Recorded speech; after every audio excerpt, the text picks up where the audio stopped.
actually, stop it right there. Before we go further into this, we just want to put a disclaimer out there that this Champagne Comedy Podcast, this episode we've discussed, and it is a tad sensitive. It's more than a product of its time. It is I don't know the exact wording for it, but yeah, this podcast is not part of Working Dog at all, and all the stuff that did happen then is not really appropriate now, and they would obviously know, but we're not spokespeople for it. But this is a review and critique podcast, and anything that we do mention, it's purely just as a retrospect, and times have changed, correct? Can I get a hell yeah from everyone? Hell yeah. You're on your own, man. Yeah, thank you very much. And on that, we'll keep playing the theme song.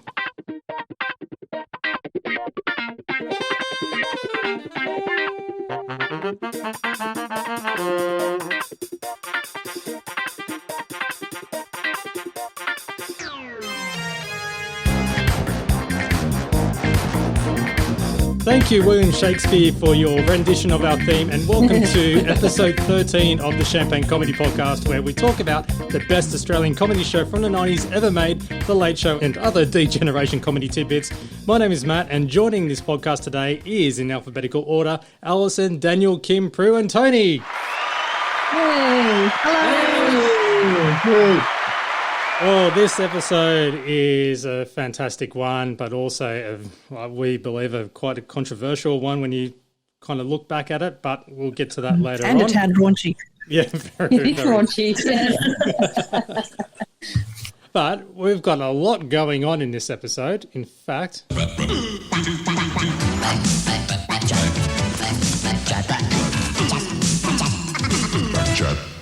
And we have one from Scott McPhee on Facebook. Scott is a regular. G'day, Scott. And he'd like to say that in episode 12 of the podcast, you talked about whether any other sitcom families had episodes shot in Hawaii. The sitcom Growing Pains had an episode where the Seaver family visited the island of Maui. So that would be part of Spaz family when they went to Hawaii. Important update. Yeah, damn straight, yeah. You can't move in Hawaii for all the sitcom families that are dead. And all the piano accordions, it would seem. And Scotty Boy 74 on Twitter, we don't know if that's Scott McPhee, but I apologise if it's one and the same or if it's separate. He just wants to say good work on the episode 12, which we had Mason Hellcat as a very special guest, and he found a lot of the moments in episode 12 extremely funny. So it's taken us 12 episodes to at least get a giggle out of someone. I'm happy with that. I'll take that as a win. I think it's the same, Scott. And, you know, we usually play this towards the end of the show, but now I'm going to hijack the very beginning of it. And we've been holding a listener best quote comp. Here's what we've got so far with 4 entries. I made love to her like a tiger. Like a tiger. Good day from Dominic. How are you? No, Mister. Ladies and gentlemen, do you believe in mental telepathy? No, I hear you think. You can say what you want about me. I may be ugly, but at least I'll never be as ugly as an Angela Weber. And now we have a new entry from Jeff. What's all that about? Thanks, Jeff. So much build-up. Short and sweet, Jeff. Are we going to add Jeff's What's All That About to our rotation of wacky clips? What's all that about? Damn straight we are. Exactly. Well done, Jeff. You made it. And just to show that we are actually serious about this competition, we have... prizes. I finally got a build up. So other than our Any Questions for Ben unopened DVD, which is worth more than the stuff that you mow on your grass, we also have the book Fake Tan, secondhand. Thanks to Alison, who's donated that one. There we go. And also D-Generation. That's Bumper Book of Aussie Heroes. And, of course, I am going to throw it in, a copy of Ripper. There we go. So we've now got 4 items, and we've got one more coming, which is being donated by someone, but I won't mention it until it actually arrives, because if Australia Post screw it up, then, yeah, we've got nothing. So that's our prize. I thought you guys were adding in a Guru Wayne. Oh. And any questions for Ben? Well, if I find another copy of Guru Wayne unopened, then I'll add that in. So for the time being, it's just those 4 things officially. So thanks, Alison, for donating that. And I think Kim might keep her Sylvania's Water book. I don't think anyone else could deal with that torture, right? I told myself I'm not going to actually reference it this episode. Needs a little bit of a break. Now, look, thankfully, there's not too many Sylvania Waters references in episode 13. There's only one, but we'll mention that a bit later on in the show. You know what? It just shows that what goes around comes around, really, when it comes to anything that the Late Show does, anything that mentions Olympics or, I don't know, maybe a certain documentary that's going on in the world today, like the Woody Allen, Mia Farrow doco. That's one, which, you know, we've got a little snippet here of what it is. I just can't live with him anymore. Why is that? It's not normal. What's not normal? I can't believe you would say that, because when it comes to normal, I'm the winner of the August String. Yeah, and that goes on for a little while. Yeah, Late Show did it. Yeah. Of course, with the announcement of a potential host of the Olympic Games in Australia being Brisbane in 2032, everyone went straight to the whole Port Moresby. But I do actually have a little bit of a clip of when the IOC decided to approach Australia saying, hey, you might want Brisbane to apply for it. Greetings, members of the International Olympic Committee. BT Beef Centre Oh. of Australia extends the rural hand of friendship. No, sorry, not Dubbo. There is one other very important update that we have forgotten, and that is we had another bit of correspondence on Twitter from frequent correspondent Happy Slasher, who points out that the handy church that was in the previous episode was in fact located in Elsternwick.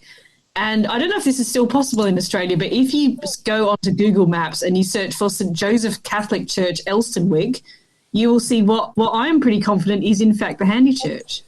It's great to know that the most obscure places are still being known by at least 1 or 2 people out there, and we're not going crazy at least. So thanks, Happy Slasher, for responding and letting us know about that. It makes you wonder if they were aware of what the material was going to be when they allowed them to come down and film. Pretty full on. They see the sketch that and go, oh, you kidding me, right? That's a bit blasphemous. Hang on. I suppose if they, put $50 into the collection bowl, then it's just... Yeah, all right, off you go. Yeah.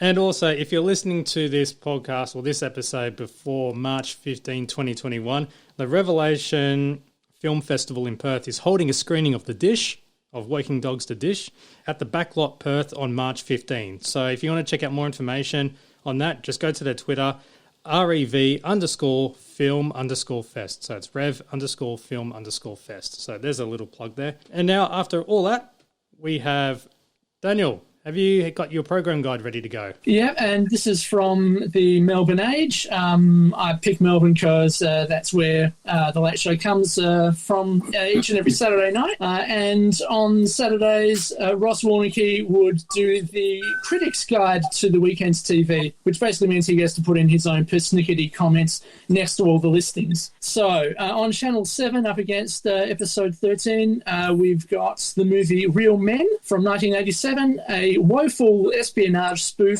starring James Belushi as a CIA spy recruiting John Ritter for an assignment which goes wrong. Then on Channel 9, earlier in the night on Hey Hey, we had John Stevens with the chorus from Jesus Christ Superstar, Tommy Emmanuel, Ali Fowler, Vince Sorrenti and Elliot Goblet. And that was, yeah, I know. Some usual suspects there, I think. And that was followed at 8:30 by the 1989 thriller Frantic. Harrison Ford is superb in this good thriller about an American doctor whose wife is kidnapped in Paris. His only lead is a strange, flighty young woman played by Emmanuel Siegner. The story is okay, but Roman Polanski's direction tends to be contrived, and we are left to wonder what Hitchcock would have done with it. So, yes, speaking of problematic elements, my goodness, Roman Polanski. Whew. On Channel 10, we've got the 1983 action drama Uncommon Valor. Says Warneke, the notion that the Reds still are holding American prisoners of war in Indochina has been largely discredited, but in this inane macho flick, Gene Hackman raises a private force to rescue his son, whom he suspects is being held by the commies. Then second last, we've got on SBS the 1972 German historical drama Aguirre, Wrath of God. Klaus Kinski is brilliant as Aguirre, the megalomaniacal Spanish conquistador searching for El Dorado.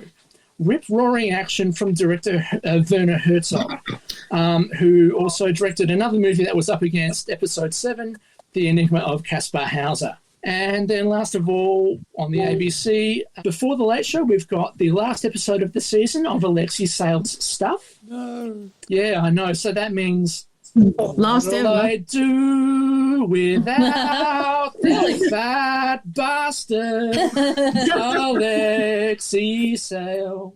What'll I do? Yeah. Well done.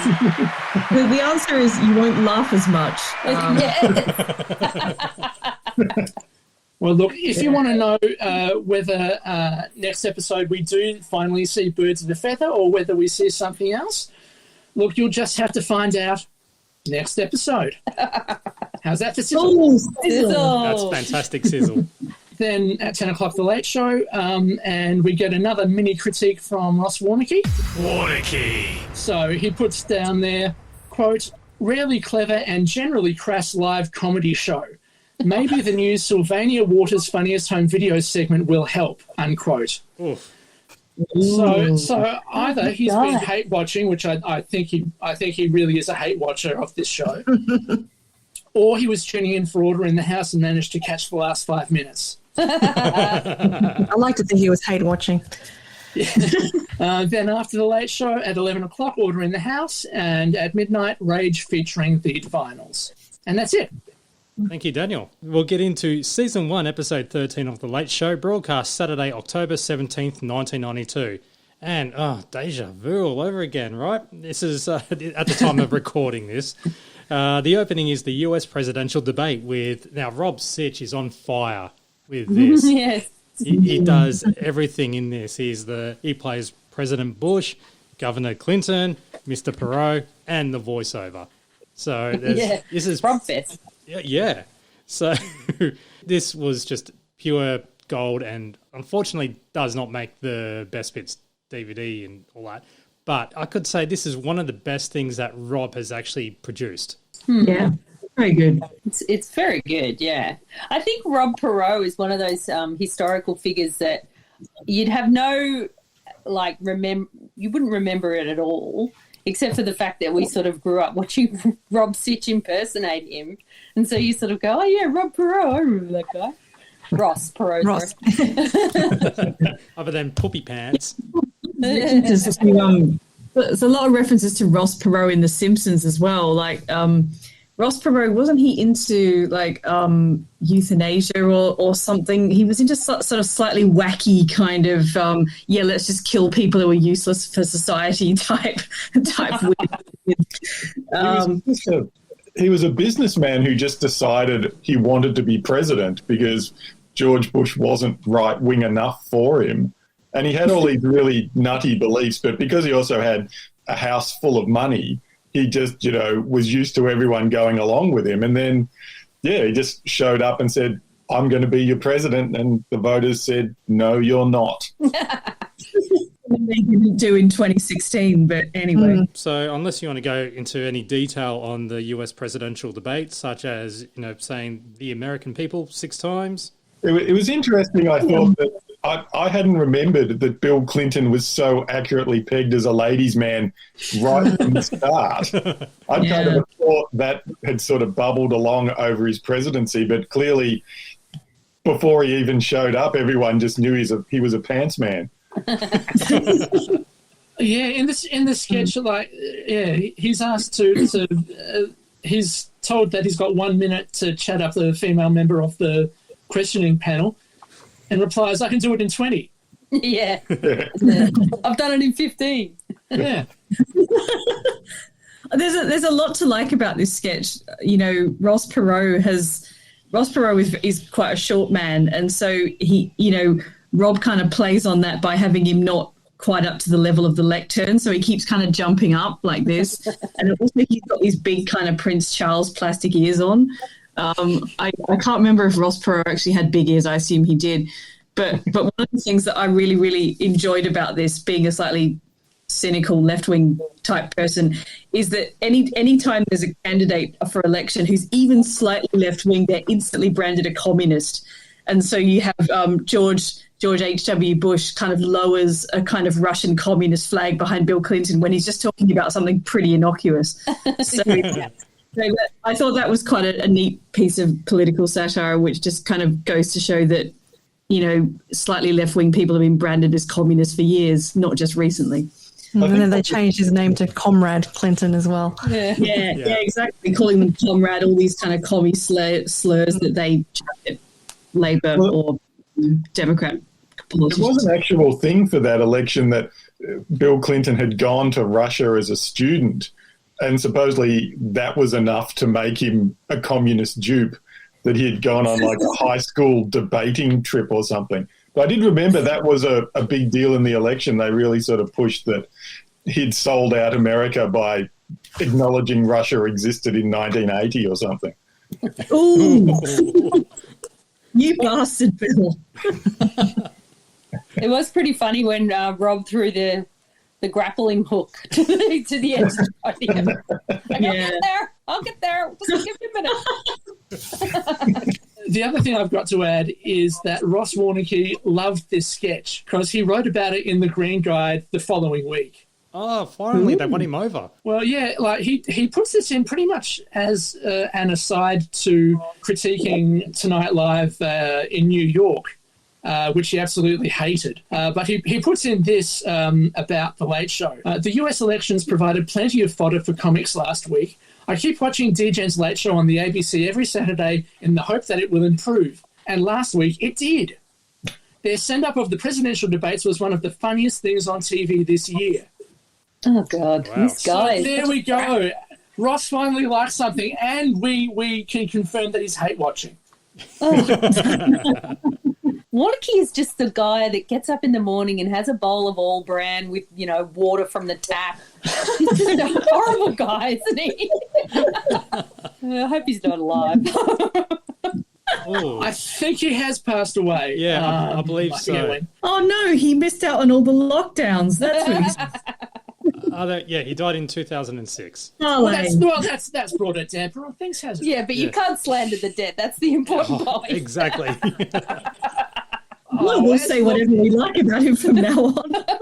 No, as if he would sue us for saying, we reckon you're a hate watcher. We have the opening titles, and straight after the regular titles, we have the opening remarks, and it's all about Madonna's new sex book. There were some great lines in this bit, wasn't there? Yeah. Oh, some classics. I think I owned that Who Weekly. That was quite a popular time when people just rushed to find out exactly what Madonna was on about. But there were some really interesting scenes. My favourite being putting the bins out. Yes. Recyclables. My favourite bit was... How do I get to the floral clock? Oh, that way. She's a good egg. What wasn't the story with her shooting these pictures that she would just kind of drive around in a limo or something, and then she'd suddenly get out with the photographer just topless or whatever she was wearing, and they'd take the picture and then they'd jump back into the car and off they'd go and do another one or something. So that's how they got some of those locations, including the floral clock one, which looks like it's sort of shot on a medium strip. So we have Mick and Tony dressed up as cowboys, which is a bit of an awkward moment, but then they explained why, and that was because Calamity Jane, as Daniel had mentioned in the program guide in episode 12, was beating them in the ratings. So they thought, maybe that Australians love to see cowboys. they pretty much do the program guide in the very first bit. Isn't that right? Yeah, pretty much. Well, everything except SBS, and they managed to hit ads on 2 of the channels as well. Channel 10 had basketball. Channel 9 had a milk ad and delicious dynamo, which great improv right there. Don't throw that at home, kids. Pod tides later on. And we have Channel 7 where they flick over and you can just... I just got to play this because this is where Tony is the uber movie nut because listen to his reaction. We're John Ritter! It's a John Ritter film! Turn over now! Why are you wasting your time here? He was into John Ritter. Not Jim Belushi, it was John Ritter, and he was just so excited over that. Slightly sarcastic as well, though. Yeah, fair enough.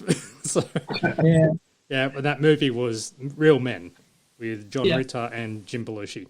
And on the ABC, this is where the old classic flick on the TV and watch yourself type joke happens, and then yourself that are on the TV start talking to the people who are actually in the sketch.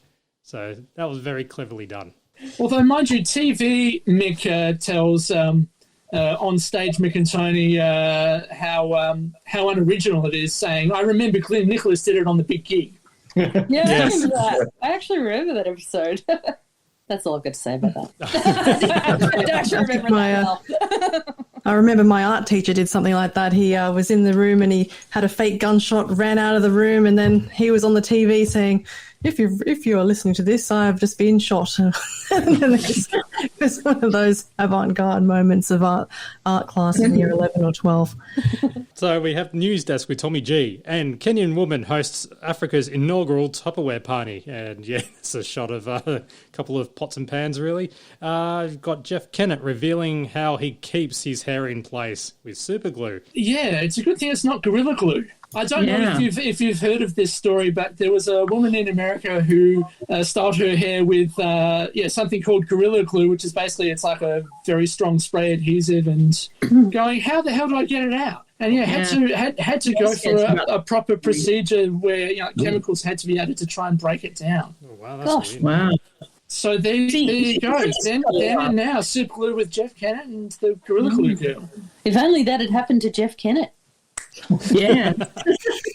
And the British inventor develops its first training wheels for learner drivers. And there's some random stock news footage of a car on wheels, like a trolley, which looked a lot of fun. What actually was that? Like, what's the actual non-jokey scenario? I have no idea. I used to know, but I can't remember. There is an actual... It's something to do, and I'm sure someone's going to write in and say I'm completely wrong. I assume it was something to do with, like, aligning the steering or something, but I'm probably wrong on that. Maybe it was the Stig prototype.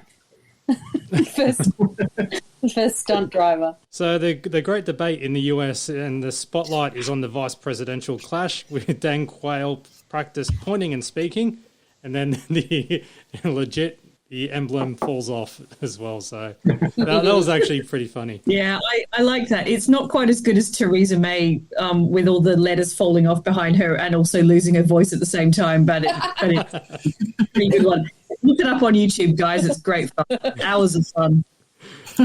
And you have Al Gore burning up on his leader's policies. What a poor choice of words for what it cuts to.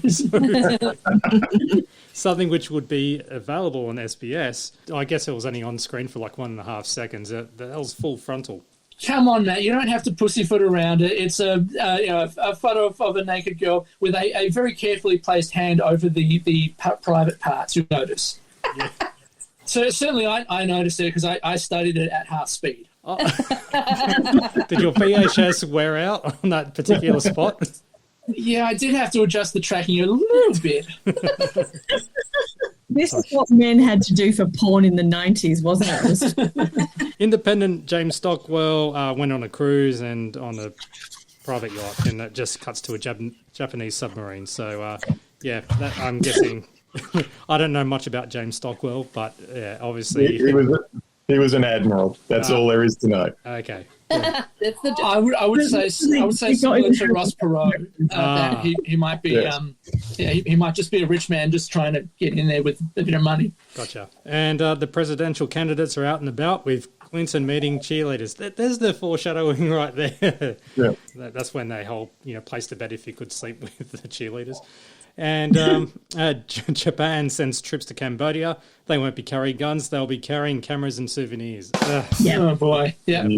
Obvious joke is obvious there. In China, the 14th Communist Party conference is underway. Turnout was low, but it could have been due to Piss Week band playing. Yeah, just some band music playing. It was really bad. And Beijing, largest auction of Chinese antiquities, was running with genuine Ming Dynasty artworks, priceless statues, and a genuine stainless steel wok with steak knives. Just $10.99. Oh, that's cheap even for $1992. All right, and Defence Minister Robert Ray says Australia will be buying 18 new F-111 fighter jets from the US. They may not be exactly new, and you have the Senator Santo, bought them because they had a for sale sign on the windscreen. I had such they were in somebody's front yard as well. Yeah. During the week, I had no idea who Robert Ray was until this week when I heard Barry Cassidy on Sammy J's show on the ABC radio, and he said that Robert Ray was famous for calling Mal Colston the Quisling Quasimodo from Queensland. Have you ever heard of that story? Oh my God, Robert Ray! And there's Santo, and then I actually I googled Robert Ray. And Santo is a spitting image for him. Unbelievable. Even down to the popped button and belly showing in that impersonation. Yeah. He was a bit of a bull. And the really obvious pillows under the shirt there. Yeah. So basically, Robert Ray, who basically is framed in the Late Show as a fat bastard, right? Yeah. And then a few years later, Mal Colston is being framed on Martin Malloy as a fat bastard. So it was a fat bastard off. It was a fat bastard. So Mal Colston was this turncoat who left the Labor Party for like the crossbench or something, which is pretty awful. I mean, the Liberals do it all the time, but the Labor Party is not up for that. So those comments were flying from Robert Ray. Hilarious. Wow. The planes are in good shape. They could fall on anyone at any time. That was a great little joke that he said there, and it just went over everyone's head. Yeah. At that stage, the F-111s were really old planes. Australia was like the only other country that ever flew them even. Nobody else wanted them. Oh. They're like an antique. They were fine, but they cost like a mint. And I think Australia was the only country stupid enough to go, oh, yeah, we'll buy these.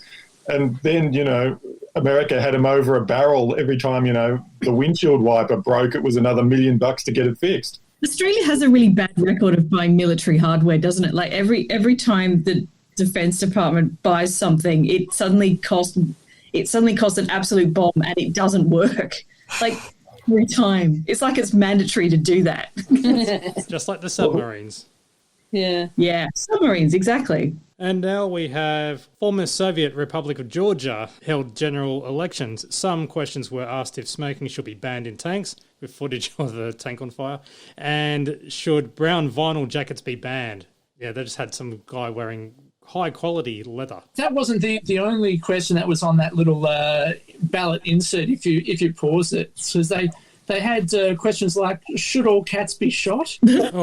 Or people should shower only once a week to save water? There was the start of some sort of a sentence like, it is highly likely that you, which I've got a feeling like that might have been like the start of an in-joke that just didn't make it into frame. And then for some reason, the phrase, Joe Welk lived in Newcut in London, which I know, it's weird. I thought at first it might have been like one of those... I thought it might have been like one of those sentences that contains all the letters of the alphabet that you do for typing practice sort of thing. Quick brown fox. Yeah. Anniversary of Christopher Columbus discovering America. There were protests from native Indian groups, and a man called Richard Bad Moccasins was interviewed.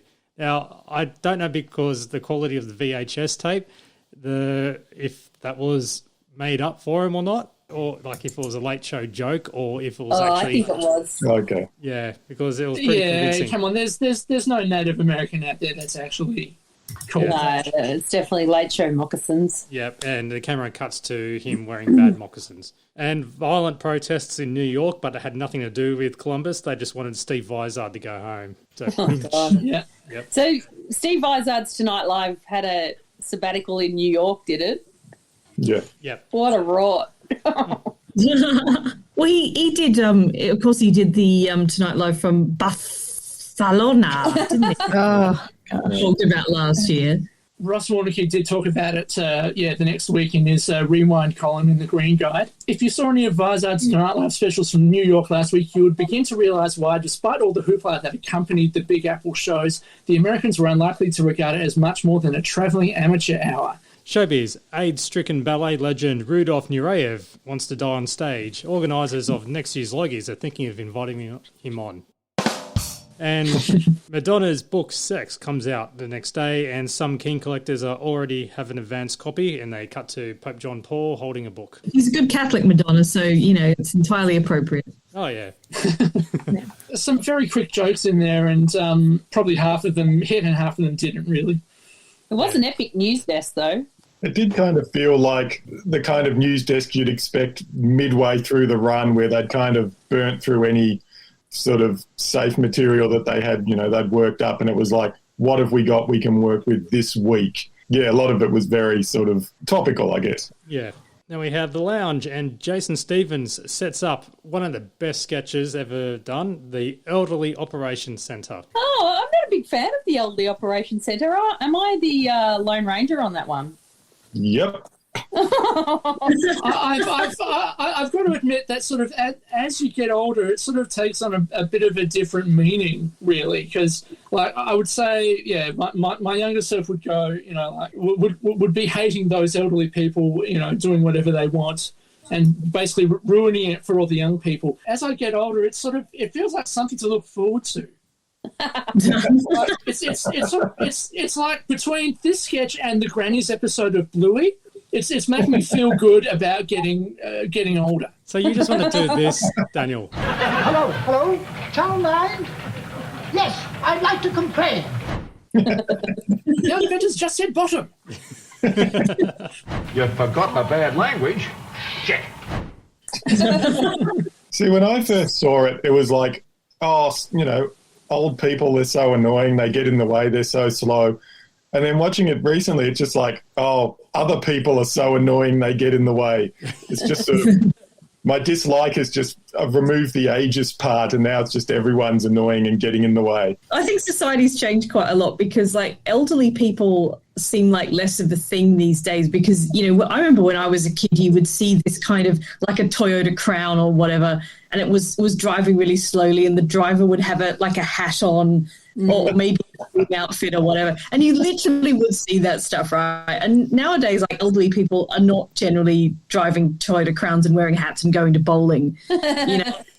They're sort of slightly better than that. That and the other thing that struck me was people who kind of write in or ring up to complain or whatever, the modern day equivalents of that, mouthing off on Facebook or whatever, they're of all ages. Everyone's having a go at people on the TV or in the media or whatever. So, basically everyone's become elderly, I guess. Pop culture was just culture. Everyone sort of had to, from 8 to 80, you were watching the same shows. So I guess if something offended an old person back then, they got on the blower, whereas now they're unlikely to be watching it. They'll be watching something else. Yeah, they'll be watching Someone Murdered, which they love. So they're not going to ring up and complain about that, are they? No. You don't need Santo's nono to go down to the vehicle registration office, because I assume that these days, if you're registering a vehicle, you do that on the internet. Yeah. So exactly. Yeah. No. Well, it's a whole other world of annoyance then, because it's your elderly relatives are trying to do that online, and they're the ones annoying you by saying, I don't understand, explain it to me. Yeah, exactly. But these days the sketch would be about your parents asking your help to, get iView working or something, which, I've had to try and do on the phone to my parents from another country. Yeah, that's much more challenging. We don't have iView, so I can help with iPlayer, guys. Oh, you don't have that? Okay. It was like me yesterday when I was actually at work in an open plan office trying to discuss how to pay a bill, my mum's bill, and she had two-factor authentication, so she had to tell me what the number was, and I had to say no, and then it didn't work because it timed out, and I had to send another one, and she had to read out the other one, and then I had to actually go to a banking website, and it was painful, but we got through it. There is a really lovely 90s thing in this sketch, which I guess I should mention, which is ringing up talkback radio to talk about the flag, which was a common That was funny, yeah. for your elderly people in the 90s when I think it was Keating started the debate about whether Australia should still have the Union Jack in one corner of the flag. Which, of course, we still do to this day. The other thing I did like about this sketch was the old lady who cuts Jason off in The Butchers. Yeah. Oh, yes. It's a classic. She goes, I'll have a leg of lamb. Oh, no, maybe some sausages, which is like two completely different meals. And then she gets all worried and she goes, I don't know. Like, she's amazing, that woman. She must be all of like 95, but she's like the best actress in the entire sketch. Yeah, that is the best bit. The butcher was slightly smirking there, which I think he was a real butcher. I think the butcher was in on that code slow. Yeah. He's part of the conspiracy. and really, we should, like, speaking of the acting, we should talk about the fact that this is a very professionally shot, professionally acted, like, I mean, it's almost documentary looking. Yeah. And, like, it really does add to the whole joke of the that this is a conspiracy. And the fact that there's hardly any of the degen in it at all, really, apart from being unwitting victims. Yeah, that's why I don't like it, because, and I think they've done this more in their later careers where they've just sort of taken a back seat and just been the writers and the directors, and it's like, no, this is a late show and I want them in front of the cameras and I want them to do the acting and being silly, like, and this is just way too slick, way too professional. They've got really great actors. And it's just a little bit of a bummer for me, but I know it's got great writing in it. But see, I think with this sketch, and there's also another sketch in this episode later on, where I don't think that it would have worked if it was composed of just the degen cast. Yeah, they needed to get the professionals, older people in. I mean, John Flaus, I think, is great in this as the guy running the whole shebang. Yeah, and you could see, I've noticed one or two of them would appear later on in Crackerjack, Mick Malloy's film. Yes. I believe Mrs. Jenkins. Yes, Crackerjack cast. Yeah. Yep. And one of the men as well is in Crackerjack. I can't remember which one. He's very good in it. The older one, yeah. That's the older one. All the older ones. The next sketch is Jane. Oh, it's a live sketch. Jane presents Fine Art Barn with Jeff and Terry Bailey, our favourites. And this is a beautiful disaster because Jeff and Terry, or Rob and Santo, knew everything perfectly. Jane was the forgetful one. And didn't they play on it? Yeah. The wheels fell off very early on in this. Yes. And so Jane forgets her lines and has to actually go and grab the script from the floor manager, which is probably Annie Baber. And it's like Rob is a perfect mix of trying to save her. Like, he actually sort of quietly says, have you got it? Have you got it? But then he's also completely throwing her in the deep end and making her the butt of the joke. It's like this. It's amazing to watch. The line, I'm glad we waited for that one. Yeah. That's incredible. It is incredible. It really is.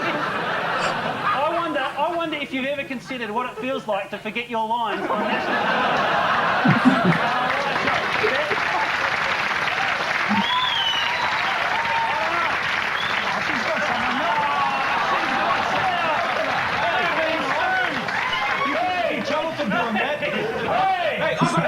I've got a gun. Did you work it out yet? Hey! You got it? Okay. Hey!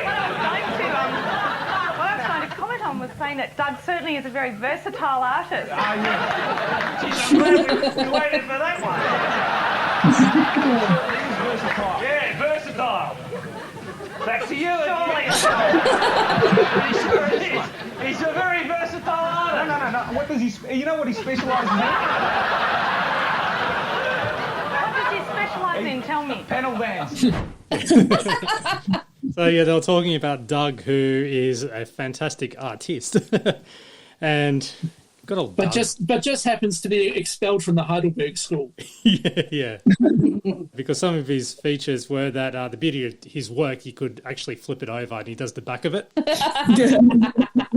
Other innovative works he has is a calendar, or the painting that turns into a calendar. And other than panel vans, as you heard, he goes through phases, just like he was one of the Mannerists. Yeah, that was funny. I think that seemed like a genuine furphy by Santo. He completely forgot that it was Impressionist. Yeah. Yes. He was so convinced, he goes, no, it's Mannerists. It's a new one. Boring aside here, Mannerism is actually a real style of European art. And according to Wikipedia, it emerged in the late years of the Italian High Renaissance around 1520. It was influenced by and reacted to the work of Da Vinci, Raphael, Michelangelo, and other Ninja Turtles. Other Doug phases was through Surrealism, Cubism, and Toplessism. Yep. 6 months ago, he was a struggling tattooist.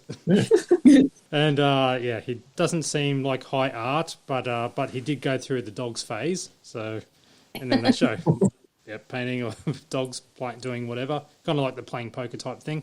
And playing pool was that one, but he's also got the one where they play cards. Yeah, and they have Da Vinci's art as well, but it's all Starkers. The Starkers edition. Yes. This part though, Beautiful women. yeah. And this one we've got to add to the whiteboard. I'm afraid we've run out of time. Oh, Thanks. dear, that's such a pity. It certainly is. You're such a beautiful woman, Jane. Tell me. Not tonight, let me tell you. There goes Not up on the tonight, scoreboard. let me tell you. Classic. Well, see, if I recall, I think they mentioned this briefly on the DVD commentary, but Jane was feeling a bit under the weather that night. Really? As under the weather as a newt. All right, and it's time for episode 13. Front bottom gets the sack, so to speak. Literally. Yeah, and front bottom reads a viewer letter, which contains all the speeding of sound effects and footage for a cheap laugh to speeding up, and appalling continuity. So that's a little bit of. I guess Tony's gone, how do we do this with him reading a letter for about a minute? And there are some good comical sound effects throughout it all as well, very perfectly timed. The bottle pouring the water out sound effect was sort of bloop, bloop, bloop. Yeah, really, really, really made me laugh. But they also revealed the winner of the Reg Gorman Lookalike contest from episode 12, which was... I don't know, someone who looks like Reg Gorman. It was Reg Gorman. I was expecting you to... Sorry. I don't know what Reg Gorman looks like. I'm too young. Front bottom forgot all about it, and he did mention that, he'd forget if he's had his testicles screwed on. Must have slipped your mind, Governor. Honestly, I'd forget my own testicles if they weren't screwed on. Actually, you have, sir. I found them next to next to the photograph in the post office. Yes, that's them all right. I love that. With the audience laughter, that joke just delivered so well. And so we're also used to the DVD or VHS version. And so when you hear that laughter on there, you just go, bam, that joke landed. I like they matched the photograph in the post office. That is a brilliant line. The idea that there would be a photograph of them in the post office. And so front bottom sends Alden and Reg on a journey to find the lost Camera 3 because he was so successful at finding his testicles. And they come across the Myoptic Drive where they have Paul spear throwing and never go anywhere without their distinctive Ugg boots. And everyone's favourite thing is, it's okay, don't attack. I'm with the guy who hosts Play School. Well, and the barman from the Sullivans. That's who Reg Gorman is. Yeah. There we go. There's the reveal. I will say that I've noticed that there was a scene that was cut from the commercial release of the olden days. So did you know the bit where he's actually reading the rejection letter? Yeah, I feel like this might have been cut for time more than content, really, because it doesn't add much to the, storyline such as it is. Yeah, well, in the commercial release, it goes, straight after when they say the barman from the Sullivans, and then they cut saying that the guys have disappeared, and then it continues walking towards the camera and they found it. Well, right in between that bit was this scene. Dear Governor, we regret to inform you that your spin-off series, that's Front Bottom, a cavalcade of show tunes, has been rejected for failing to meet even the most basic criteria for entertainment. Philistines, what would they know? Fails to meet the most basic criteria. Let's see, must be entertaining? No. Amusing? No. Vaguely interesting? Damn! What if I put a big spender back in with me in tights and suspenders? That was it. It's a bit of fat, really, isn't it? Yeah, I think Daniel's right. It's like just cut for time or something. Other than they find the camera, that's the end of the olden days. Yeah. Now we have the lounge, and we've got Tony, and also our Tony as well. This is where you will shine. And Tony recaps the music from last week, just a little bit of a blurb saying it was a very musical episode, as we also discussed. And then introduces a new segment, the Undiscovered Masterpieces of the Cinema. And they feature Houseboat Horror. Australia's first made-for-video horror spectacular, or as Tony manages to stuff up, made for horror. Yeah. Have you watched this film all the way through, Tony? I've seen, I wouldn't say I've watched it all the way through at one time. It's possible that I've seen all of it. What I've seen of it, it's a chore to get through. But the real star of this segment is Tony for having watched the whole thing and found some bits to get laughs out of, because it's... Hey. Holding up his copy. Yeah. No, I remember... The only fun fact I have about this is when, the guy who directed Not Quite Hollywood, the documentary about Ozploitation films. I interviewed him for work. He was going around being interviewed by every man and his dog. And one of the things I said, you did all these trashy films. I was disappointed Houseboat Horror didn't get a mention. And he was not impressed by this reference to Houseboat Horror, and made it very clear that Houseboat Horror did not qualify, as it was made, as Tony has pointed out, direct for video, and therefore was not considered an actual Ozploitation feature release, and therefore was beneath his contempt.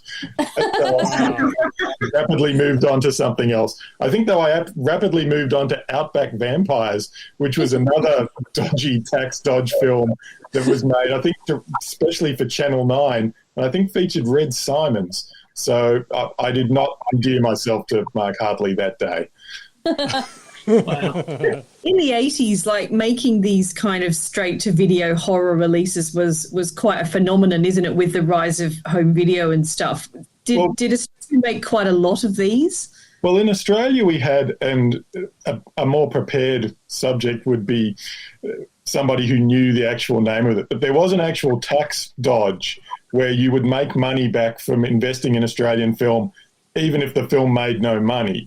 So there was quite a lot of Australian films being made in the 80s that, and some of them were very good. This was a decent, attempt to boost the film industry, but there were also a lot of shonky, dodgy things churned out on the cheap, not designed to make any money. And Houseboat Horror was definitely one of those. Most of them are just forgotten. They just didn't, they might have made it to VHS, but they didn't go to DVD. And when something like Body Melt, which is sort of held up as, now as this kind of Australian schlock horror classic, but at the time it was kind of seen as just another one of these tax write-offs because there were so many of them out there. It was a real thing. And a lot of the time these films just, they might have made it to, your local rep cinema for a couple of weeks and then they just vanished forever. Houseboat Horror is just like refugees from Hey Hey It's Saturday on a houseboat at Lake Hilton.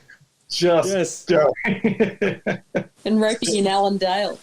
Weird. Yeah. Tony reads the back of the video, which is described thus: with gory calculation, the making of an energy-packed, fun-loaded rock video becomes a smorgasbord of horror, death, and blood-gushing mayhem with knockout Brian Mannix song hits.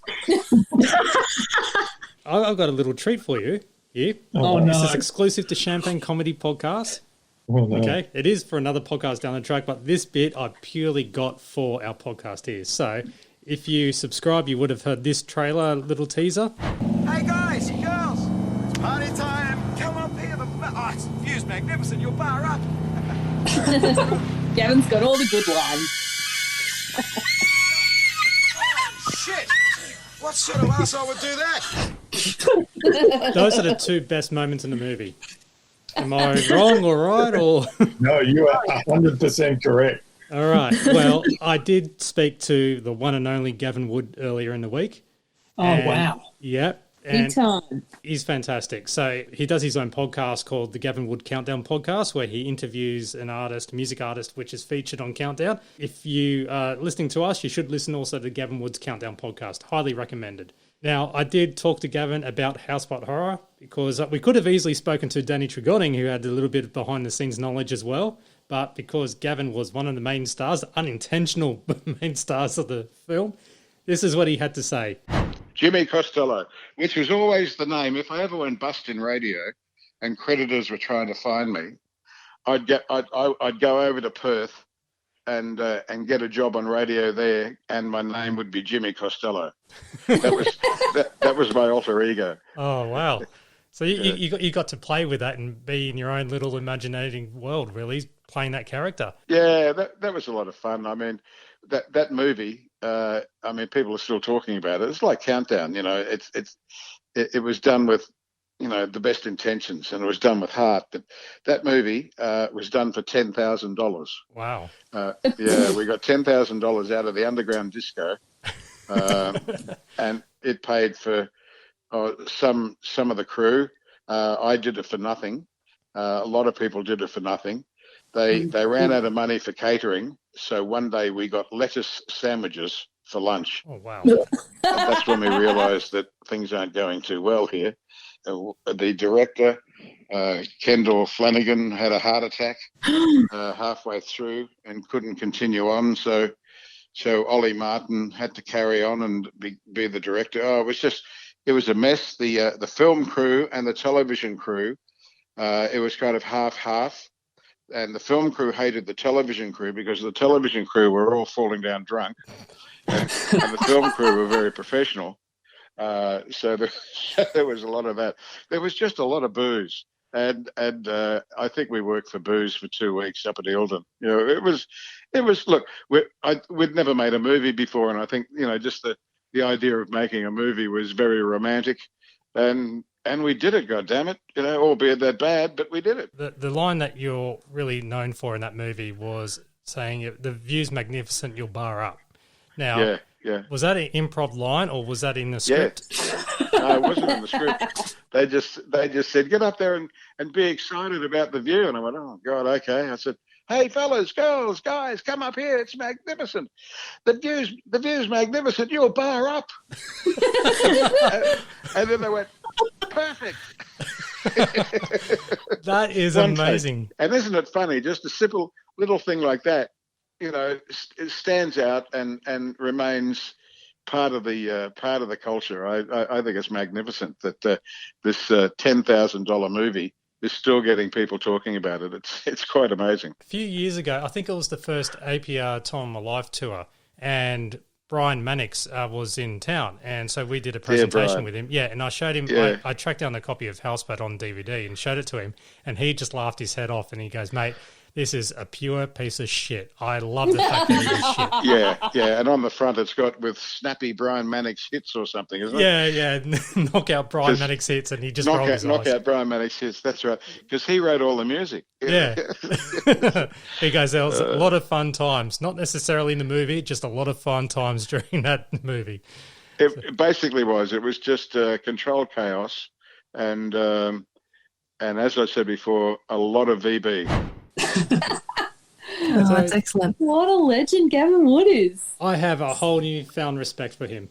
Especially that he still remembers that line as well. Yeah, no problem. All those swords at 31 years on. Yeah, he's more than happy to talk about it. So thank you so much, Gavin, for having a chat and contributing to this podcast about it. So make sure you download the Gavin Wood Countdown podcast. You could always get a good joke out of Brian Mannix, and once you saw Animal, the drummer, was involved, you'd know there'd be something there. You can watch Houseboat Horror on YouTube. For some reason, it's some sort of foreign language track where there's somebody talking over the whole movie in some sort of Eastern European language. All right, so after Tony rates the Houseboat Horror 4 Dolphs, we have Shit Scared Poolside, and this is all about Rob and Mick doing a stunt for Die Hard 4, because Die Hard 3 director doesn't like prime numbers. That is probably the best gag of this. Yeah. Extremely dated, but still very funny. Which begs the question, why was Die Hard 1 made? But, leaving that. Pedantry. You pedantry yourself. Moving on. I did. I've self-pedantried. Yeah. Moving along. I did have one question on this because I didn't think of it watching the sketch. Is there any point before the end where we see the pool has water in it? I thought that.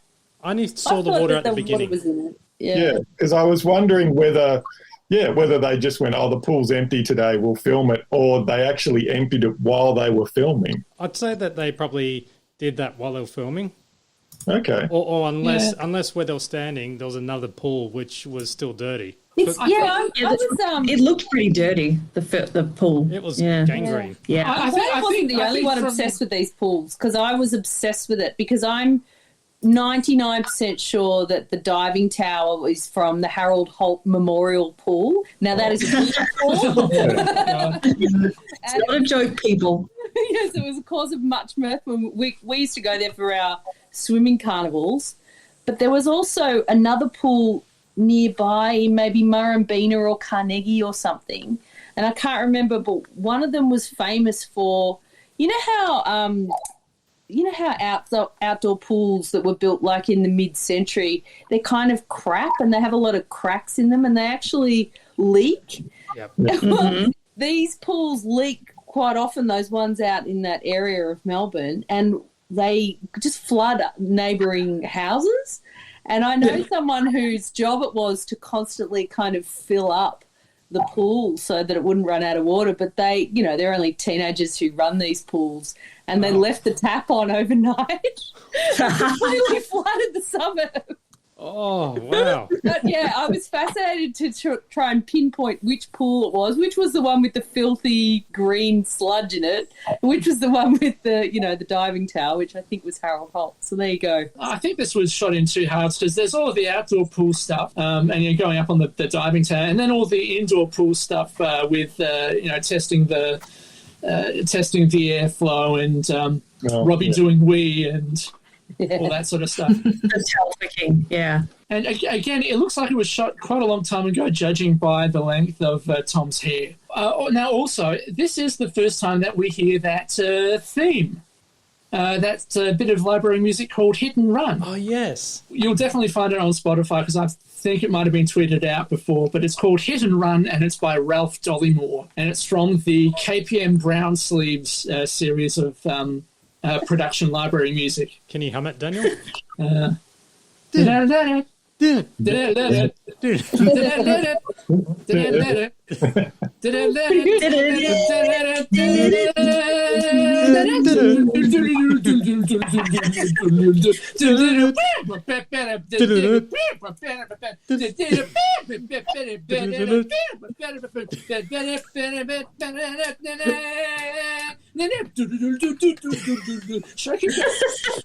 Oh, yes, please.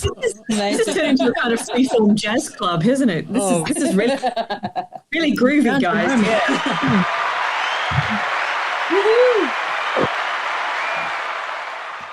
And if you don't have Spotify, it's in the menus of the Champagne Edition DVD as well. So there is, of course, that classic line in the Shit Scared sketch where Rob's saying, "Are you sure you filled it with the right gas, Mick?" Oh, with the helium, yeah. Yes. And that reference to Mr. Gaspo as well. Yeah, Mr. Gaspo says it's the best. Now we got the sketch with Rob as Harry Connick Jr. because 1992 was everything Harry Connick Jr. Yeah, this was probably my Rob awakening. I just want to... It's probably Jane's Rob awakening as well. But the whole point behind it was that every time he would perform a song, his brass band would interrupt him. Stop! Stop! Stop! Which is common in a lot of, I guess now would be Michael Bublé. The boob. Yeah, the boob, yeah. Mm. But I would just love to have that installed on my phone so every time someone will be interrupting me or, have that conversation that goes on and on, you just go... in front of people. So, Daniel, what did you do? So, Rob as Harry is here in a ridiculously big-looking red suit. And not ridiculous, incorrect. Perfect. And also Christopher Kirby, who was playing Rodney King in a early sketch. Yeah. As one of the trumpet players. Yeah, he also turns up next episode. We won't tell you when. You'll have to find that next episode. More sizzle. Pretty effective way to cover up an F-bomb, really. You don't really see it too much on the screen because you see Jason on the left playing a bass and you see Mick and Tony and two African-American looking gentlemen on the brass. But to the right, you've got, I think it's Santo doing a bit of drums. And then right at the back, you've got Tom on a tuba. did anybody notice? It's a bit like that optical illusion thing where you're meant to look at all the people swapping basketballs around here. You don't notice the guy in a bee costume that's walking through it all. Yeah, it's kind of a bit like that. Like I think all eyes were on Rob in don't this notice. Yeah, exactly. I was distracted. So after the Harry Connick Jr. Pistake, we have Tony on the lounge and he's talking about how to become an Australian citizen. And we had the Oath of Allegiance, which is at the very beginning of the Best Bits of the Late Show Volume 2. Does anybody actually know what the actual Oath of Allegiance is? Ha ha ha, that's a good one. That's all I know. The fact that we've all we're all born here, we didn't have to say it all, means that we don't know what it actually is, but it turns out that it's actually much shorter, and you can choose between two versions of the pledge, one mentioning God and the other not mentioning God. Well, so similar to the British citizenship oath. Yeah, the British citizenship one is exactly the same sort of format as that. It's you say two sentences and one of them's got God in it and one of them doesn't. So they do, all the people do their bit and then the atheists do their bit. And suddenly you're British citizens or Australian citizens, I suppose. I only got experience of becoming a British citizen. Yeah, me too. Yeah, I was going to ask you, Alison, considering you're the only one that's not in Australia, do you remember your British citizenship pledge? I don't remember it offhand, but yeah, it really is. They give it to you on a card, and it's 2 sentences long, and I did the atheist version. And yeah, do you happen to have the Australian one there? Yeah, so it goes from this time forward. Then either you can say under God or not. Then I pledge my loyalty to Australia and its people, whose democratic beliefs I share, whose rights and liberties I respect, and whose laws I will uphold and obey. And wear tightly jeans. Yeah. There we go. I'm an Australian citizen now, apparently. I swear allegiance to the flag with a fist.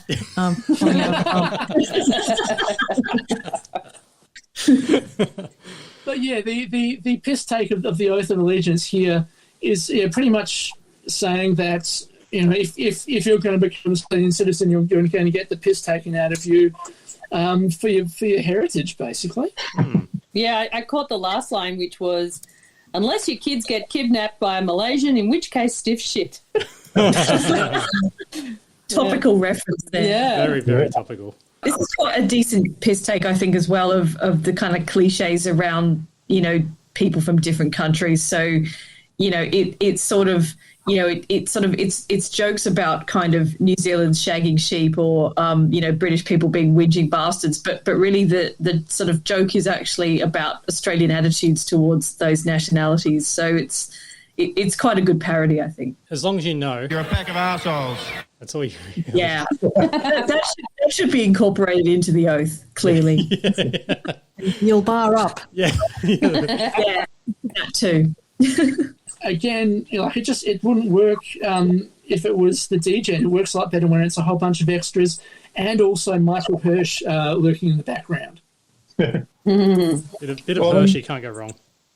That's the thing with doing, an hour of comedy every week. You've really, if you want to keep people laughing, you've really got to have as much variety as possible. And some of that's got to involve sketches which you're not going to appear in. The next segment is muckraking, and this one is a tad sensitive, but it happened. Where Oprah does muckraking. Mick describes Oprah as a certain description. He calls her a dirty great heifer, and then follows that up with truesies. Yeah, this one just feels so weird, but not. He's in blackface. Let's just say it. Yep. And adding fat padding as well. Yep. Yep. Fat suit, brown face, and lipstick on the teeth. Well, they kept calling her Oprah. Oh, hang on. Is that a bit of pedantry, Tony? Pedantry. I was going to say, it felt to me more like that perhaps this was, not their first introduction to Oprah, but Oprah was not a commonplace thing that they could get her name wrong like that. So I kind of thought, well, maybe this is, they're just kind of going, look at this weird American thing rather than the way Oprah became sort of more part of the mainstream culture in years after. Yeah. But also, I actually think that apart from all the wrong sort of aspects of this sketch, which are quite obvious, there's something a little bit subversive about it too. It feels like more of a commentary on some of those fast-forward sketches that they would do. Because you know how Tony's first thing is he gets up and he goes, I'm a comedy character in a, what does he say? Who has to put on a bad American accent and appear in these Oprah or Donahue stand-ups. Yeah, and they used to do those over the top all the time on Fast Forward because there was just so many goddamn episodes of Fast Forward, and they felt a bit lazy. Yeah. That's what I sort of thought it was coming from. Yeah. Like there was a lot of that in it. Like a satire on other sketch shows doing that type of satire. Yeah. Fast Forward got into that rut of just, constantly doing impressions of other TV shows. Yeah, so that actually makes sense. Yeah. So those shows were like the early 90s was sort of when those shows really broke big out here, and people kind of became aware that there was this whole sort of television that was interacting with people. I mean, I don't remember too clearly, but it seemed to me at the time there wasn't a lot of Australian shows that would have that sort of audience interaction, and it was kind of seen, especially as the 90s went on, it was kind of seen that America was this place where you had this string of freak shows where they would have, Jerry Springer style, like completely insane sort of guests coming up. And Oprah wasn't seen as being that much different from that. Whereas now I think people would definitely look at her and what she's done in a different light. But back then it felt more like she was sort of at one end of this spectrum that also had, Ricky Lake and Jerry Springer and that, where they would just have, this cavalcade of, I'm worried my sheep is a member of the KKK or something, kind of guests, and just crazy things going on. Also, I think that apart from the fat suit and the brown face, I think that it's a fairly spot-on impression of Oprah Winfrey by Jane, certainly with that sort of, like the way that she seems to alternate between that sort of loudness and softness. Especially the way Jane says, statistics show. Yeah, I thought so too. There was a way she was delivering her lines that was very much in the same sort of cadence as Oprah. It was sort of like that sort of loud, that sort of typified by the whole "you get a car" stuff. It took me by surprise because, of course, you're just sort of blown away by the fat suit and the brown on the face. But actually, if she'd just done it sort of without the comedy stuff at the time, it probably would have been a bit more respectable. Would have been quite a good impression. I don't know. Look, definitely you would not be able to get away with definitely not brown face today. No. The fat suit, you definitely wouldn't be able to get away with one of the fake credits on the Oprah thing that says Oprah is dressed by a team of 12 working in 2 shifts. Wow. Can I just point out, here's a point of pedantry here. This definitely is just brown face only, because I'm pretty sure they haven't put any makeup on her hands, which look pretty white to me. Yeah. And the lipstick on the teeth. It must have been done very hastily, that makeup, I would say. But I did like how they cut to Santo playing the person who is in an awkward position in the audience, and it takes the cameraman so long to find him. And then by the time they find him, he's done with his question and he sits down.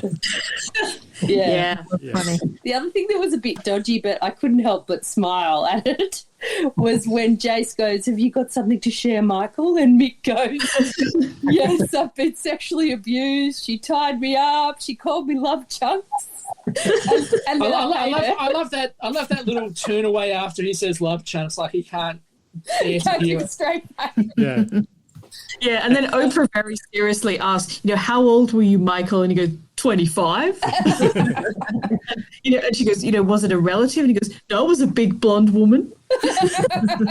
Yeah, it's all very dodgy, but geez, it's funny. Well, yeah, I think again, because Mick sort of has that cheeky persona, he can kind of get away with it where other cast members probably wouldn't. Yeah.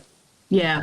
All right, the next sketch is Slack-Ass Automotive Repairs, where it's pretty much Santo playing the car mechanic who just takes too damn long, and time passes by, especially for a lady who has a marriage change and the kids are grown up to fully grown adults. That's I think someone was waiting there since 1907. Yeah. And your hairs went out of fashion. I like the guy from 1907 because, one of the Late Show cast has to explain what's happened in history, and you just see them kind of miming Hitler with the kind of moustache and doing the kind of goose stepping. There's a cameo in Slack-Ass Auto Repairs from Annie Marver, of course, Tony Mutton's future wife, and of course the floor manager on the Late Show plays one of the parts. There you are. Oh, what's that? Yeah. She's the satisfied customer that says they were great, helpful, courteous, anxious to please. And then here's what one of our customers had to say. Nice. Again, there's another F-bomb which is covered over with a car horn. Talking about how there we go. I'll kill those beefing assholes if I ever see them again. And I did like the last line, which was "same year service." Now we have the toilet break, and with Tony introducing Suzanne Steele and the Natural Seven singing "Quando, Quando." Tell me when will you be mine? Tell me quando, quando, quando. I love this one. Yeah. Sounded great. Yeah, I'm shaking my imaginary maracas. Yep. It was actually a pretty decent rendition. And also, the Natural Seven are just grooving away in the background. It's not particularly choreographed, and it sort of made me think that this is probably how they get down after work. Yeah. Yep. Was the original version of this song Engelbert Humperdinck, I think? Well, certainly he did a version of it, I'm pretty sure.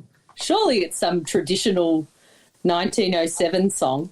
It's like a pretty great song. Now we have a sketch with a tribute band time, and Rob interviews Stuart McMasterson, which is Mick, and Ronald Thompson, Jason, and they've based their tribute band on Yothu Yindi, which were pretty big at the time. Yeah. It's a bit dodgy, but also they do a pretty good version of the song, actually. Yeah, I mean, I think this one sort of gets away with it, is the joke is clearly these guys are not the guys that should be fronting a Yothu Yindi tribute band. And the joke is that these guys are bad. It's got nothing to do with Yothu Yindi. Yeah, it's a huge contrast. They're these awkward, nerdy types. And they have these classic lines that I always used to recite with my friends at school. The whole controversial and a tad raunchy. And so whenever the teacher would say something that we didn't like, we'd go, "Oh, that's controversial." And then the other one would say, "That's a tad raunchy." So it was one of those in-jokes that only we understood until The Late Show was mainstream, of course, because we were in on it earlier than a lot of the other people. Yeah. Yeah, the joke of the sketch is that they're sort of two nerdy public servants, and one of them plays the tuba and the other one plays the Hammond organ. And, you know, as well as doing the hits of Yotha Yindi, they do the Bus Stop and Xanadu and, you know, that kind of stuff. So that's basically the joke. They are entirely inappropriate to do Yotha Yindi songs. Yeah.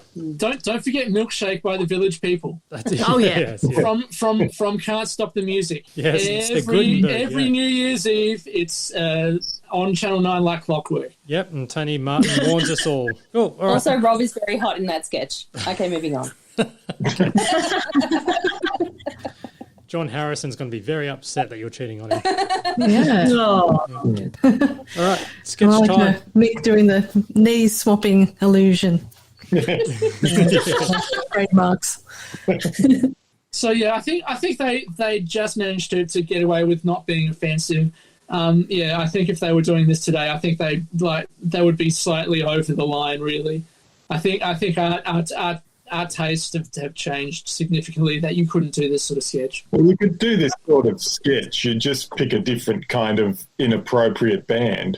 I mean, it's sort of, you guess these days as well, there's a lot more variety in pop music. It'd be much easier for a couple of, 28-year-old white guys to find a kind of music that they shouldn't be involved in that wasn't offending people having them do.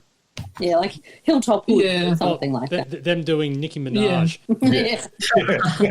Oh, yes. If you were doing the 2020 version, 2021 version of The Late Show, you'd have them doing WAP. Oh, yeah, exactly. And definitely nothing Indigenous. Not at all. They were popular at the time. All right, the next sketch is Mick's Car Care. So it's Mick Malloy giving a tour of his own shitbox, and he's just giving examples of what to do when you know your car is due to be serviced, whether you've got rust on it, the odometer is written in miles, and when the grass has gone yellow where you park the car, as well as it being propped on bricks. And so he just goes through various features. He recommends a certain petrol station because everyone gets their own petrol cap suited for the needs in yellow, red, and greasy T-shirt, which is just a... I would say, looking at Mick's particular beautiful example of a Holden special, this sketch is pretty close to the reality of his style of car care. Yeah. Well, if someone had a bad experience with car repairs, because you've got this and you've got Santo's sketch earlier on about, the same year service. It felt like somebody had something go wrong with their car in the last couple of weeks. Yeah. That's what it sounds like. There's a bit of a theme. Well, I just love the fact... I like how he's... You go, Kim. I just like how he's nurturing that rust with a watering can. And salt. Yeah. And salt. I just love the fact that he also is using a fresh, clean fragrance in his car, and he's using the yellow balls found in the urinals. Urinal cakes. Yes. Yeah, that's Bernard King shows you a secret recipe. Family recipe, yeah. Yeah, other than that, seatbelt safety, to use them, and when you need to find them, you get a metal detector out. But that all comes down to his shitbox, yeah. This is such a 90s sketch, though, because, no one drives a shitbox like that anymore. But, back in the 90s, everybody knew someone at least who had an old Holden in their life where, the floor was rusted out and you could see the road, when you were driving. Yeah, there was actually one of those parked in front of my place a couple of weeks ago, and it was this little old lady visiting the neighbours across the road, and she stayed there overnight, but we were worried that it was going to be there for ages. And she just came across the road and started it up for a few minutes just to kind of keep it running, turned it off and went back inside, and she had a club lock on there as well. Yeah, I feel slightly nostalgic seeing that Holden special because my grandmother had one exactly the same as that, in exactly the same colour. Fond memories of the Holden special. Other than that, we have Piss Week Western World. So Piss Week World returns, and these are some of the fun things you can do at Piss Week Western World. You can meet a genuine cowboy, ride on a Wild West stagecoach, a colonial printing press, ride a bucking bronco, learn how to brand cattle, and there's a genuine cactus display. And are those Indian smoke signals? You just have to ask the chief in his real TP. And there's a 6-shooter duel. And all of those are totally Piss Week. Big shout out to the stagecoach there, which looks like one of those kind of trailers with a cage around it that the Jim's mowing men have. Yeah. And it's just a bunch of kids just in this cage thing being driven along Suburban Street. And, I love that to me, the essence of the Piss Week World sketches. I love the printing press, which is just a photocopier. Yeah. And the way Tom is shoving the kid's face down. And again, sort of looking very weird in the cowboy gear, alongside Tony and Mick earlier in the episode. Yeah, it's cowboy themed. That's perfect. Look out, the Wild West has never been so pissy. Now we have Graham and the Colonel, and it's all about Duffel Coat Supreme in this one. This is fantastic. Yeah, classic. Yeah. Is this the first mention of Duffel Coat Supreme on TV? I was wondering that too. Yeah. Well, it's before I don't know whether they mentioned it on the radio show or not. Oh, yeah. I think they did, yeah. Yeah. So after talking about Bart Cummings saying that his horse Let's Elope nearly died of a mystery illness, that's where Graham and the Colonel related to him, because Duffel Coat Supreme was suffering a couple of things as well, after it's getting its head kicked in for the 27th time. After the 27th loss. Yeah. So, just some of the diseases that he suffered from. Yeah, I said he. So he got gout, tennis elbow. Yeah, gout, tennis elbow, tinea, cracked lips, dandruff, PMT, and that's where he's a stallion. Vertigo, car sickness, and polio. I like that Santo's obviously dropping in a few of these here that were not in the original script, and the bit where Rob corpses is just brilliant. Yeah. Yeah, apparently someone in the audience yelled out PMT. That was when he said that. But this is where on the Late Show page on Facebook, whenever there's a Melbourne Cup, we always post about Duffel Coat Supreme, and it just gets one of those, I don't like to use the buzzword, but it's one of those ones where you get the most engagement and everyone just quotes all the ailments that Duffel Coat has, and you get literally about 500 likes per post, I think, whenever there's a Melbourne Cup. And then they show a photo of Bart Cummings, and they just want to point out that he looks like Benny Hill's half-brother. Felt like they had a photo of Benny Hill lined up that they never actually showed. Yeah. Then after the horse talk, they went straight into topical events, such as the earthquake in Cairo, registering 5.9 on the Richter scale. Does anyone want to go through how Graham describes the measurement of the Richter scale? By Erno Richter. Do not use his podcast as a history lesson, because that's not true. Just to let you know. Oh no, that's why I failed history. So I just love how he described how to measure the Richter scale, and that is feel the quake and then count 1 cat and dog, 2 cat and dog, which goes all the way up to 7. And then because it doesn't hit very well, the Colonel asks Graham how their Goodyear strike rate is. Yes. Which I think that might have been a reference to the cricket. But then they brought out props, because they pretty much have wrapped up the worst album covers, so they brought out these ones, but they're all novelty ones. This is where the world was transitioning from vinyl to CD, so vinyl was on its way out, and they had bought cheap vinyl, and they had albums such as Hits of the 40s for 99 cents. And they've got an eagle eye for the bargain. Yeah. And speaking of eagle eye, I think 40s is misspelled, so there's another pedantry moment there, Yeah, there's no U in 40s. No. But it's got that song that... No, it doesn't. Oh, it doesn't, yeah. That's right. Whoops. And also they had Monica Seles, Grunt a Go-Go. No thanks. That's something that never seems to go away, that there's all this grunting in the tennis. It's a power move. Yeah. There was also the complete arguments of Nolene and Laurie Donna. There we go. There's your Sylvania's water. Sylvania Waters joke. Yay. That should be volume 1. Yeah, and this is not referenced in the diary, just to be clear. There's no reference to this in the diary. No, there is no reference to this in the diary. Oh, it's a shame. Yeah. And there's also the great Martin Luther King speeches as performed by Rod Marsh. Yeah, that made me laugh a lot. That the idea of Marsh being able to deliver, liberation speeches for African Americans. Yeah. I have no reference point for how Rod Marsh actually sounded. What does anyone? Not like Martin Luther King. And and the day Peter Harvey's Canberra voice broke. That was a gold one. The best one was the last one. Yeah. With the three tenors in-flight edition. Just as they get up to the pivotal point. Hello, people. If you just look out on the left, this is the pilot speaking, and You'll see Dubbo. You're always Dubbo copying it. You might see the Dubbo Globetrotters if you look hard enough. I think the three tenors in-flight version would be quite popular nowadays that not many people are flying. Just want to relive those moments. Yeah, so that wraps up Graham and the Colonel, and then we have the closing, which is they go back to kind of like our entries for our competition, where they've been a bit piss weak.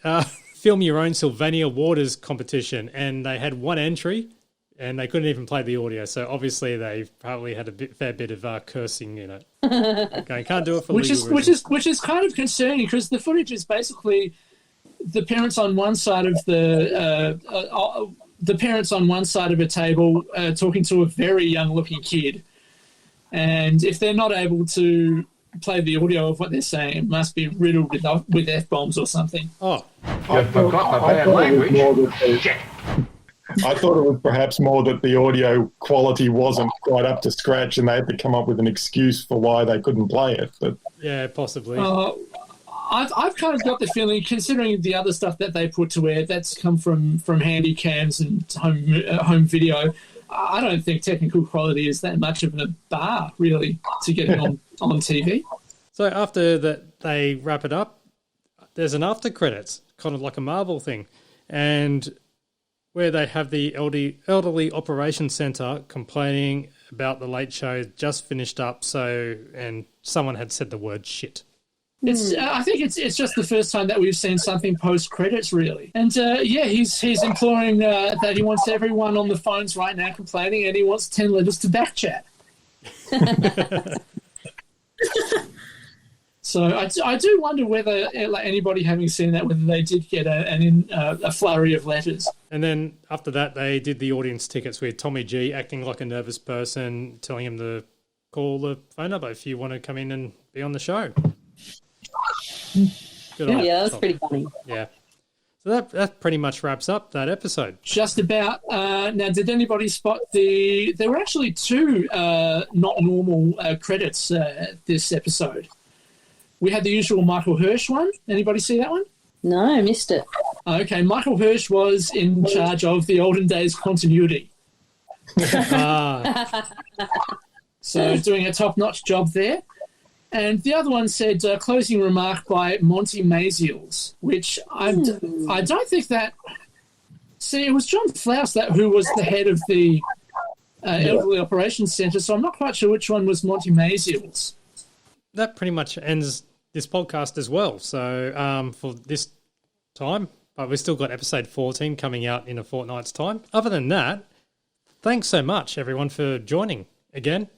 This was a fun one. Like, all of them have been fantastic, please don't get me wrong, but because of the extra little bits and pieces, depending what ends up on the cutting room floor, I'll say, a little bit controversial, but also very educational, especially with Houseboat Horror. So, again, thanks to Gavin Wood for sparing time to have a chat. And if you also want to enter the best quote thing, you can get all the prizes. I've just gestured to the prizes behind me that it's on webcam and no one can actually see. So, yeah, we've got those. Rewind the episode to the start if you want to hear it again. But, send them through to champagnelateshow@gmail.com or send us a tweet as well at TLS Champagne, or go to our website, champagnecomedy.com, or Facebook as well. Just look up The Late Show. And you are more than welcome to actually quote Gavin Wood as well. You know, the view's magnificent, you'll bar up. Yeah. All right, well, that's it. So I just want to say thank you so much, Alison, Kim, Daniel, Prue, Tony. I usually do it in alphabetical order, but I totally mixed that up, so I'm sorry. I really got to hit shuffle and go random bits. So, because Prue, depending if Tony's in or not, you tend to be the last one when I call you out. Yeah. On that note, it's time to cue the music. So thanks very much again, everyone. This is Matt. Please, I'm lost for words. Have a good night. See you next time on the Champagne Comedy Podcast. Bye, everyone. Bye. You forgot the bad language. Thank you for listening to the Champagne Comedy Podcast, created by fans for the fans. For more information on this podcast, please visit champagnecomedy.com. Produced by Matt Fulton Productions, mattfulton.com.au.